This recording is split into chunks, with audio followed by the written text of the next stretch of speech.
Olá, povo livre! Mais um sábado, seja ricamente abençoado por Deus. Hoje vamos continuar com a segunda parte, continuamente em oração. Deus está chamando o seu povo para orar. Entrar no quarto e fechar a porta. Só você e ele. Hoje vamos juntos ver sobre Daniel e Jesus, os seus momentos a sós com Deus. Daniel se ajoelhava para orar 3 vezes por dia em seu quarto, ajoelhando em oração, dando graça ao seu Deus e pedindo ajuda. Daniel 6, 10 e 11.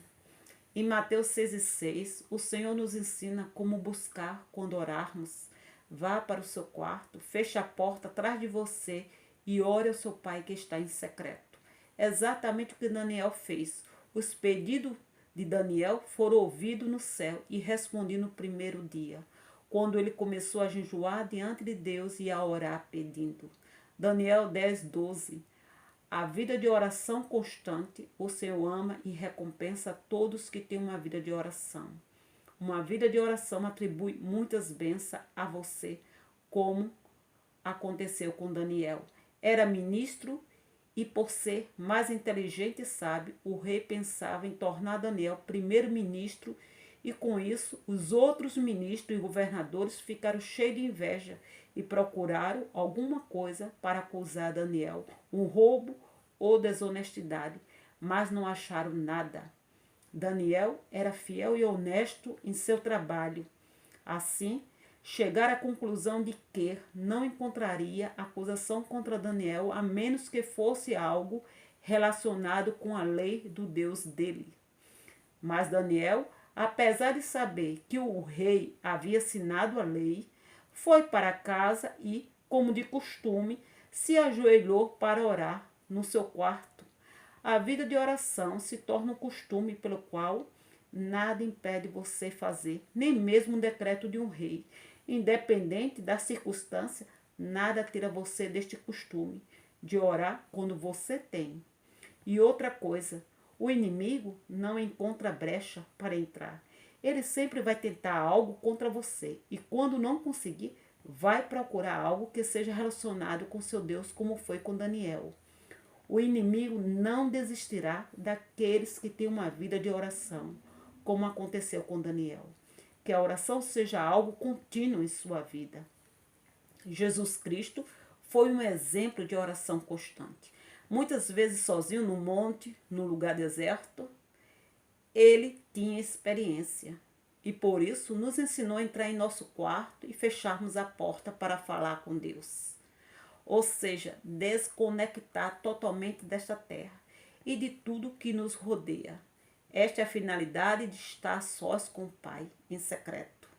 Há um segredo e só é revelado àqueles que têm este costume de estar sozinho com Deus. Em Mateus, em Marcos, em Lucas, nós vimos Jesus no monte, no lugar deserto, sempre para orar. Jesus subiu ao monte sozinho para orar. Jesus os mandou: sente-se Pedro, Tiago e João e espere, enquanto ia adiante para orar. Outra vez Jesus os deixou os discípulos e foi orar. Jesus se levantava antes do amanhecer e foi sozinho a um lugar deserto para orar. Jesus subiu ao monte para orar. No Getsemane, Jesus ordenou aos discípulos: sente-se aqui enquanto eu vou orar. Jesus muitas vezes se afastava para lugares desertos para orar. Jesus foi ao monte orar e orou a Deus a noite toda. Desta vez, ele levou Pedro, João e Tiago. E algo aconteceu de maravilhoso naquele momento que eles contemplaram. E quando Jesus estava orando, seu rosto começou a se transformar. As suas roupas ficaram brancas e brilhantes, como o brilho de um relâmpago. Então apareceram 2 homens e começaram a falar com Jesus. Era Moisés e Elias. Era de uma aparência esplendorosa e gloriosa. Estavam falando da partida de Jesus de Jerusalém, que iria acontecer de acordo com o plano de Deus. Pedro e os outros estavam muito sonolentos. Adormeceram, Mas acordaram e viram Jesus cercado de brilho e de glória e dois homens que estavam com ele. A vida de oração de Jesus, nem mesmo o discípulo conseguia ficar acordado orando com ele. Mostra que seu momento de oração com o Pai era de uma conversa longa, sem hora para terminar. Nós estamos acostumados a algumas horas sem oração. Jesus não tinha hora para terminar.